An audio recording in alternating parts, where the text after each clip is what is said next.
The city rose with shining towers and busy roads, yet beneath its feet lay the footsteps of ancestors who never truly left. Elders once said this land listens, and even now, when the noise fades, the past still watches the present.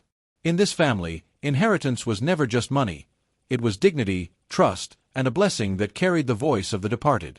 What the dead leave behind is not free, the father often said. It comes with eyes.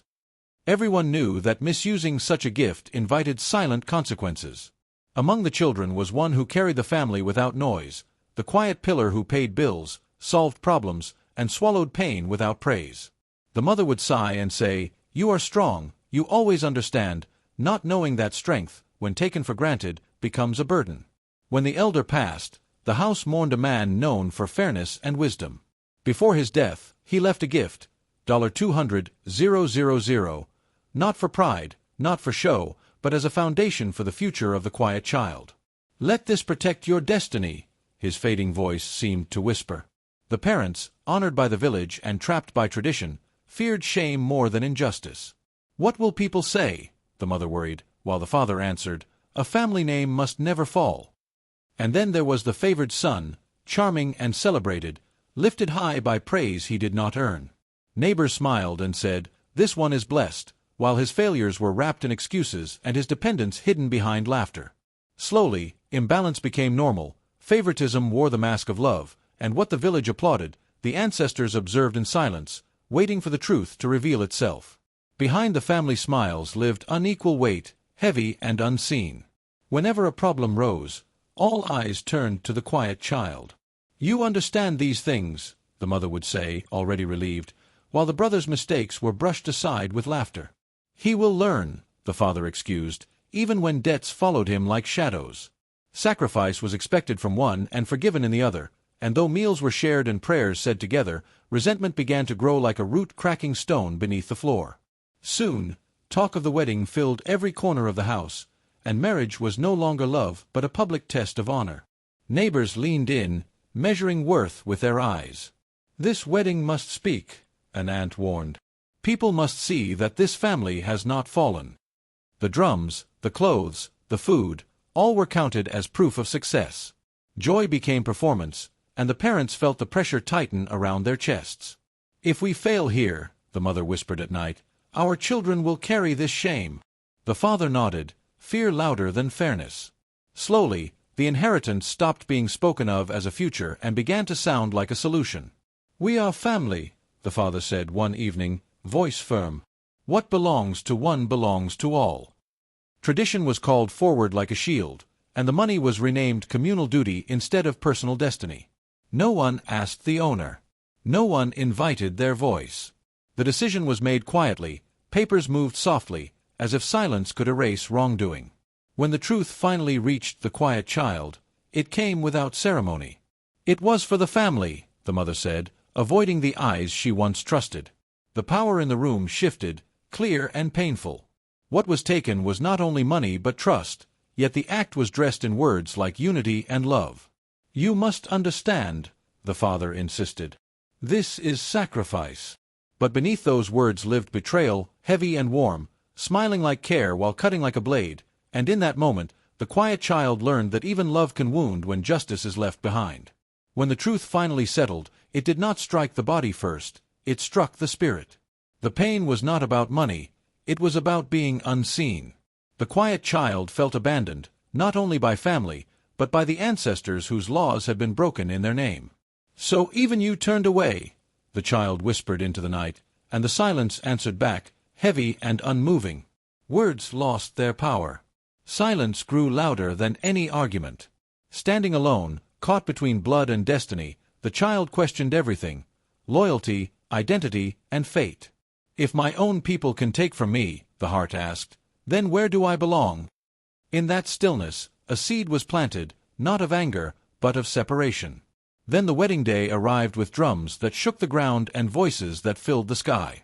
People danced, clapped, and praised, while joy moved from body to body like fire. Yet with every beat of the drum, the child's chest tightened. The music was loud enough to hide a broken heart. "Look at this celebration," a neighbor shouted happily, unaware that sacrifice was being praised without its owner. The village applauded, and the wound grew deeper. Every smile felt like salt. Every cheer honored what had been taken in silence.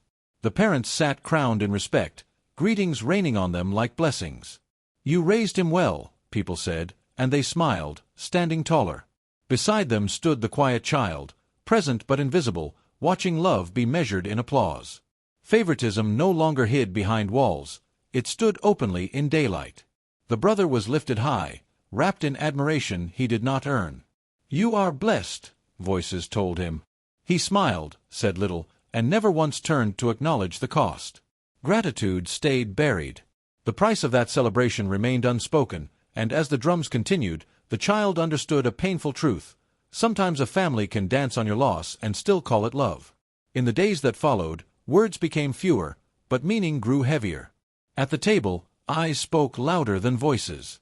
A look held too long, a bowl passed without warmth, a step taken back instead of forward.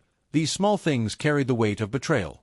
The parents avoided direct gazes, and the quiet child learned to read truth in silence. When silence settled, it did not bring peace. It became a language of hurt. Whenever guilt rose, the parents wrapped themselves in tradition like a shield. "This is how it has always been," the father said, straightening his back as if custom itself stood behind him. "A family must protect its name." The mother nodded, fear trembling in her eyes. "Shame can follow children into their children," she whispered. Fairness bowed before reputation, and culture, once meant to guide, was bent to excuse wrong. In that bending, the quiet child felt something break inside. Blood, once believed to be armor, revealed its sharpest edge. "If my own people can wound me," the child thought, "then love must have limits." Loyalty had flowed in one direction, and now the truth stood naked. That moment marked a turning point, where pain hardened into clarity. Instead of shouting, the child chose silence, not out of weakness, but dignity. To confront openly would feed gossip and stain names, and the child refused to become a spectacle. Silence became strength, a calm refusal to beg for what should never have been taken. Within that quiet, something new formed, resolve. Slowly, the rope that tied blood to pain was cut, strand by strand. In African ways, such distance was taboo, feared like a curse, yet grief demanded it. Nights were filled with fear and tears, days with firm resolve. "I will not hate," the child whispered, "but I will not bleed here any more." When elders arrived, leaning on wisdom and age, they came with words of unity, not justice.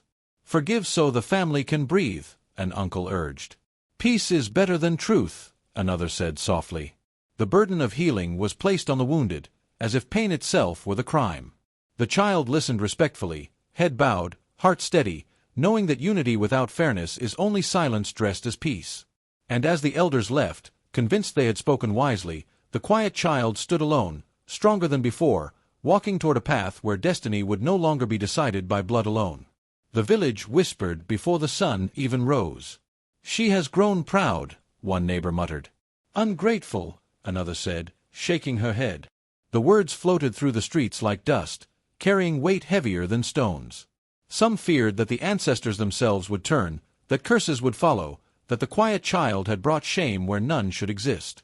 And so isolation grew, wrapping around the heart like a thick, unyielding cloth.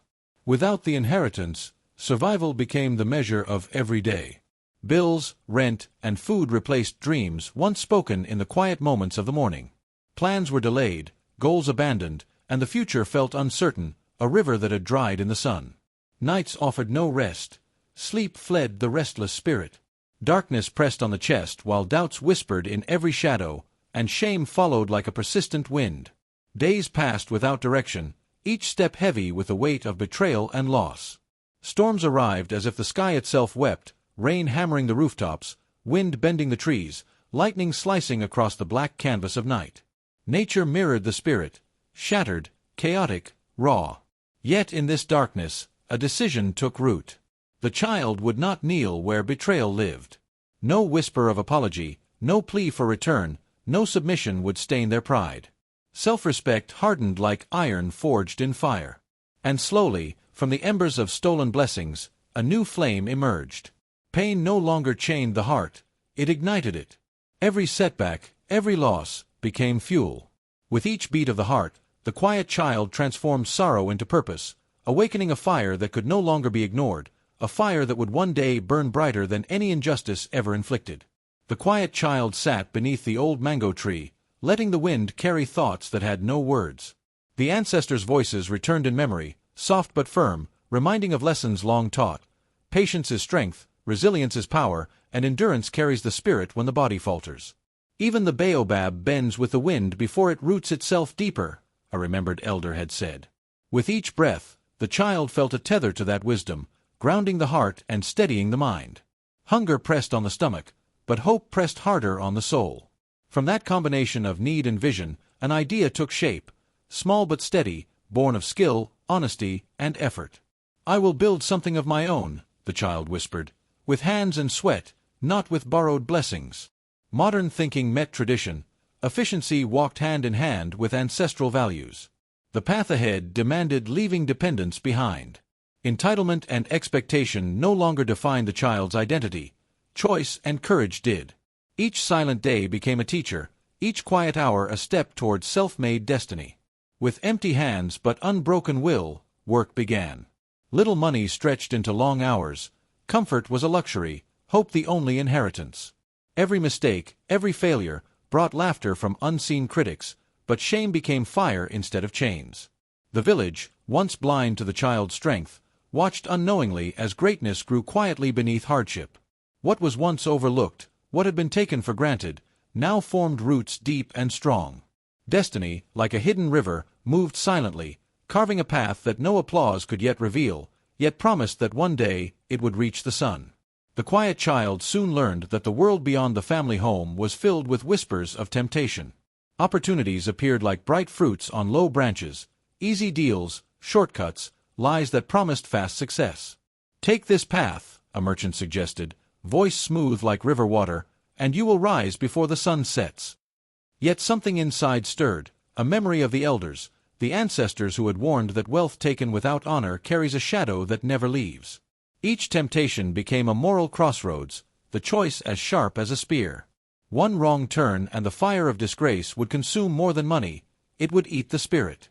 With a steady breath, the child chose differently. Truth, patience, and diligence became companions. "I will walk slowly, but I will walk straight," the child whispered to the empty street. Integrity, once unseen, hardened like iron under the sun, shaping quiet resistance into strength. Every honest step laid a stone in the foundation of a business that would last. Each client gained a seed of trust, each sale a testament to character rather than luck. Growth happened without drums, without applause, quietly weaving a life that contrasted sharply with the loud, borrowed glory of weddings and stolen inheritance. Independence rose from effort alone. Names were earned, blessings claimed through sweat and skill. Wealth came slowly, yes, but when it arrived, it carried no shame. Pride rested in self-respect, and inner fulfillment, unlike fleeting applause, could never be stolen. The quiet child now stood taller than ever, rooted in honor, ready to face the world that had once seemed so cruel and loud.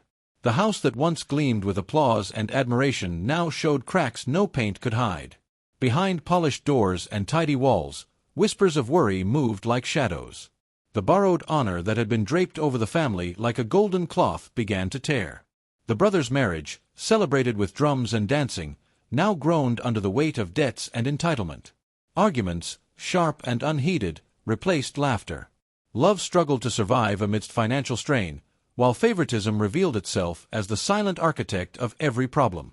The parents, once the pride of the village, felt respect slip through their fingers like sand. Each unpaid bill and strained smile was a reminder that appearances could not hold truth forever. The village, once quick with applause, now murmured quietly behind doors and over fences. Elders, who had once nodded in approval, paused and reflected on the honor they had praised too soon. And then came the news, faster than any apology could travel. The quiet child, long dismissed and unseen, had built something of true worth. Shock rippled through familiar rooms. Parents' hearts thudded with disbelief, jealousy, and shame all at once. They stared at one another, words failing, as the moral mirror turned, showing not the wealth they had claimed but the character they had ignored. In that tension-filled silence, regret settled like a heavy cloth.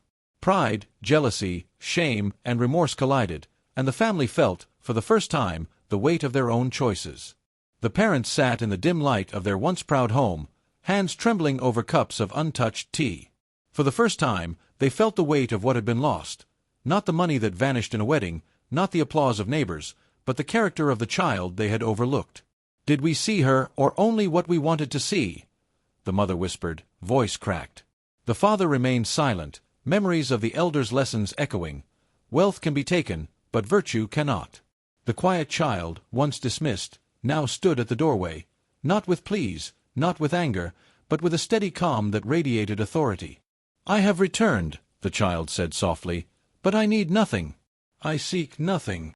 No knees touched the floor, no accusations left the lips. Silence carried its own power, a dignity that words could not hold. The parents felt the weight of truth pressing on them, the house itself seeming to shift beneath the presence of honor they had ignored. They saw, finally, how tradition had been twisted, used to hide fear and justify favoritism, and realized that the gold they had chased had never been the true inheritance. Regret settled in their chests, heavy as stone. The respect they once commanded now trembled, and the child, strong, unbowed, and radiant with integrity, stood as the living lesson of what truly matters: character, resilience, and moral courage. The mirror of their choices reflected every misstep, and for the first time, the parents understood the cost of what they had traded away. The brother stood in the quiet of the family compound, the air thick with unspoken truths. For the first time, he saw what his dependence had cost, not just the money taken, but the respect lost and the weight of a sibling's silent sacrifices. I never understood," he murmured, voice trembling, eyes avoiding the steady gaze of the one he had overshadowed. Elders, their heads bowed with humility, spoke of ancestors dishonored, of traditions twisted to justify favoritism. "We were blind," an elder admitted, "and in our blindness, we dishonored those who deserved our guidance." The words cut deeper than any scolding. Forgiveness was offered quietly, framed not as duty but as choice, a personal power that restored the soul without erasing history. The protagonist accepted this mercy without abandoning boundaries, standing tall while granting peace, showing that strength comes not from submission but from balance. In this presence, the lesson crystallized. Wealth taken unjustly carries a stain, shame eventually reveals what greed tried to hide, and the true inheritance is honor, character, and the wisdom passed down by ancestors who watch still. The brother stood in the quiet of the family compound, the air thick with unspoken truths.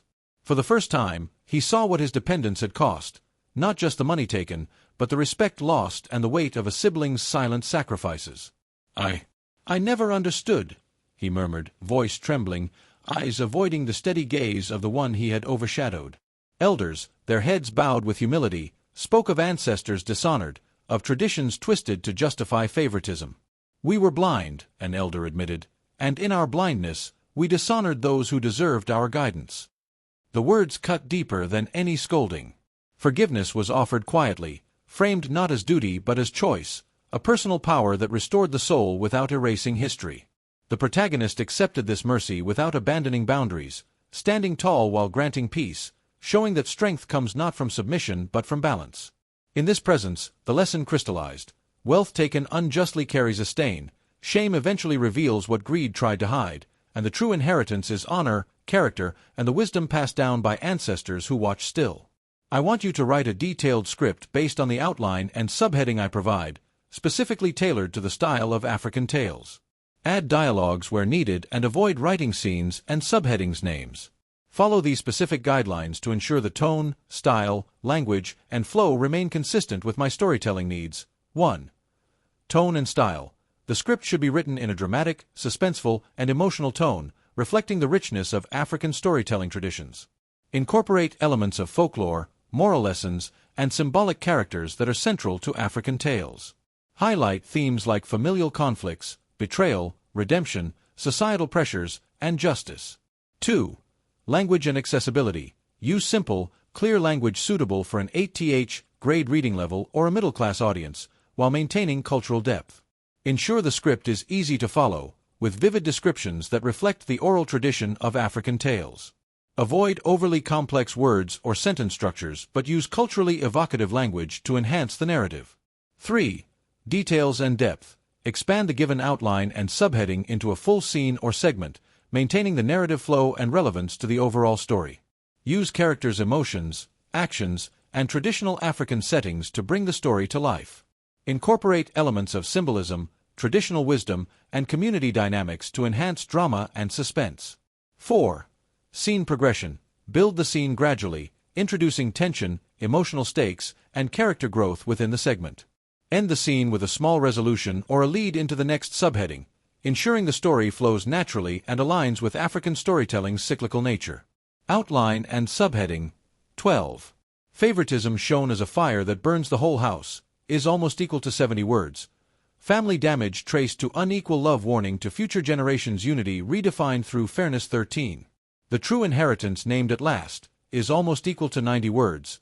Wisdom, resilience, and integrity revealed as legacy character elevated above money ancestral blessing reclaimed 14. A new symbol for a new generation is almost equal to 80 words. Protagonist standing as living lesson rooted in tradition, free in choice story closing with hope and moral clarity. Write a full script for the specified outline section and subheading. Ensure the tone is culturally rich, dramatic, and emotional, while the language remains clear and accessible. Keep the language simple yet vivid, engaging, and appropriate for an 8th grade level or middle class audience. Now generate a detailed script for the given outline section and subheading, ensuring it aligns with the traditions and tone of African tales.